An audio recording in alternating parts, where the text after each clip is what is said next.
The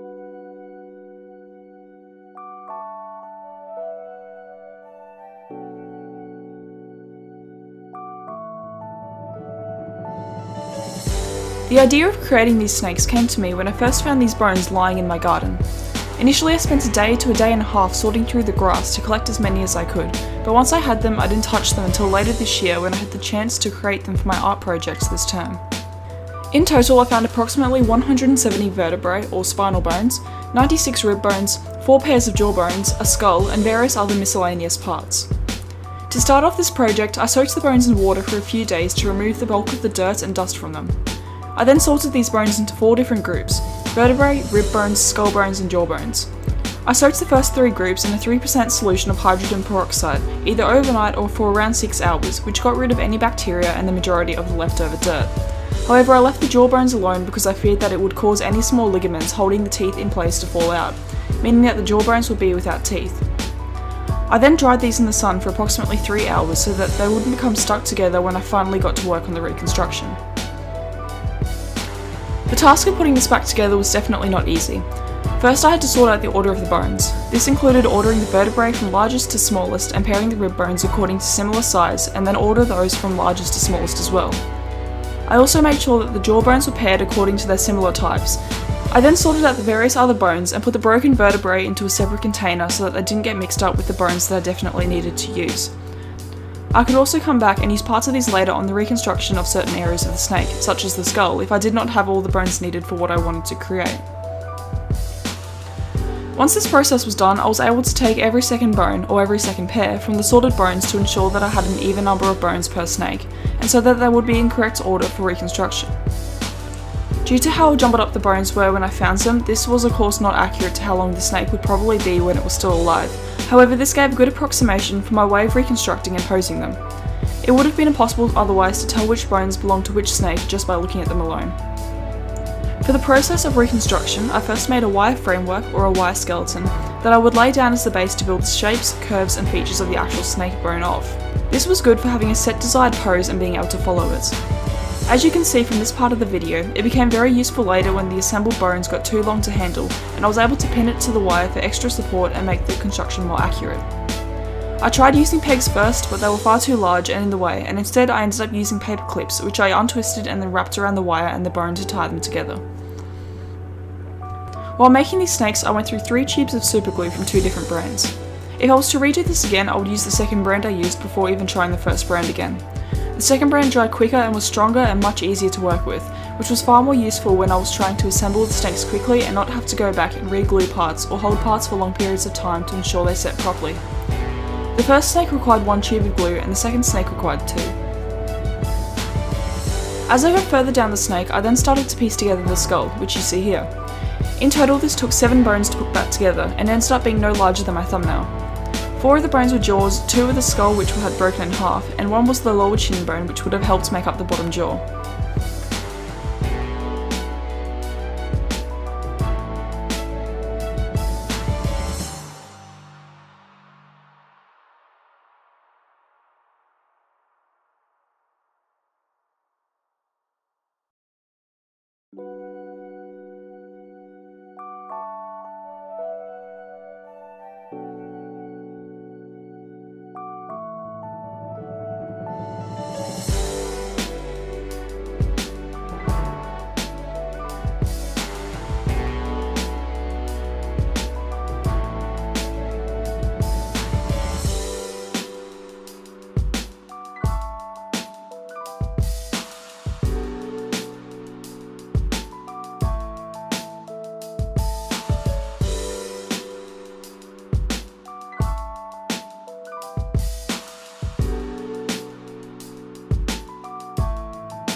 Once the vertebrae and skull had been assembled, I then needed to attach the rib bones. To make this more lifelike, I took the paired set and ordered them from smallest to largest and then back to smallest again, so that the ribs followed a more natural curve. In total, I spent approximately 18 to 19 hours over 3 days working to reconstruct both snakes. The first snake took around 12 to 13 hours and the second snake only took me about 6 or 7 hours.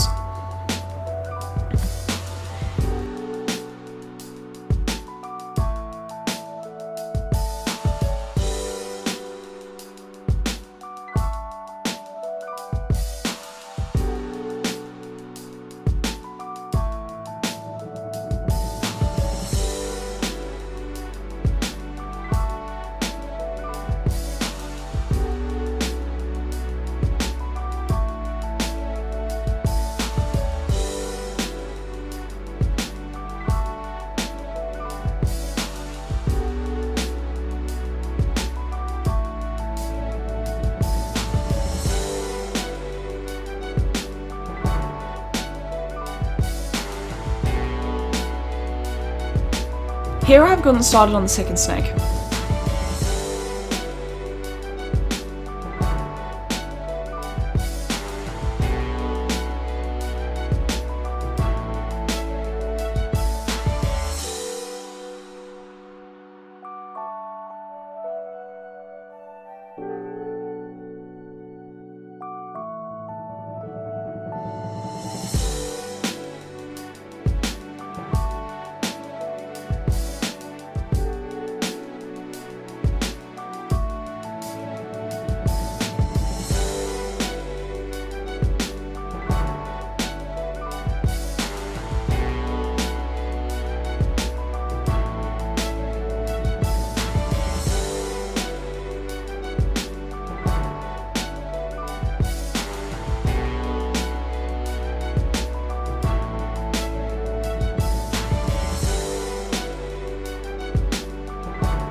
Similar to the first one, when this got too long to work with just my hands alone, I attached it to the wire framework with stretched out paper clips wound around the bone and the wire.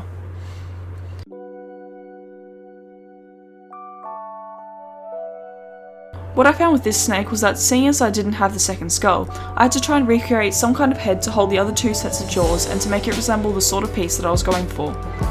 I ended up doing this by taking 2 longer unknown bones, gluing one jawbone from the same set onto each of them to create the upper jaw, and then gluing the second set of jawbones at about a 45-degree angle to them at the end, so that it looked like this second snake had its mouth poised open.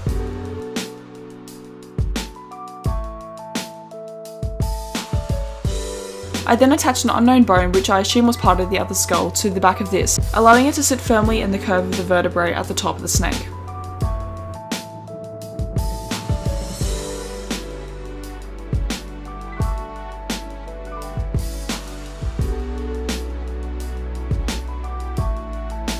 Unfortunately, one issue that I encountered in this process is that I left the snakes out to dry on a bench, and we left our garage open one night when it was raining. The wind blew the snakes off the bench that I was sitting on and they shattered on the ground, so I had to spend further time piecing them back together and trying to fix the rib bones which had cracked in half due to the fall. They didn't go back to sitting in the exact position I'd first created, but I hoped to mould these into the correct ones later by using clay flowers to prop up parts of the skeletons that needed to sit higher than what they appeared to be sitting at then.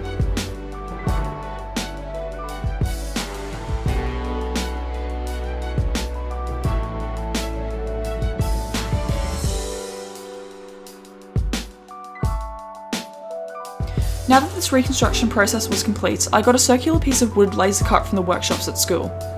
I then sealed the edges of this with gloss to make sure that the burnt edges of the wood would not come off and that the dark texture would remain on the sides. I then painted the base and put another layer of gloss over the top of this as well, to clean up all of the scorch marks so that the laser cutter left on the bottom. I then painted my linking device, a yin-yang symbol, on the bottom and outlined it in gold. The snakes would follow the curve of this shape in their final positions. I then used the gold paint again to write a sentence around the base of the wood. This was another linking device of words.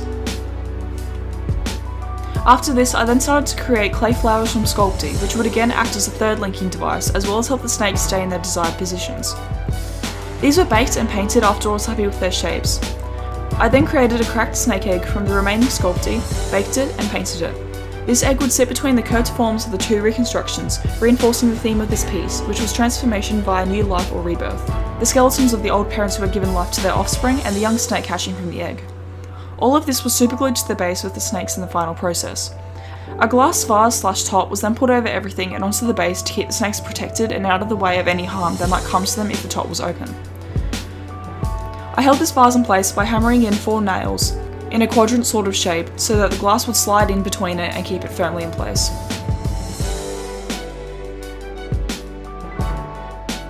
Once this was done, my entire piece was finished.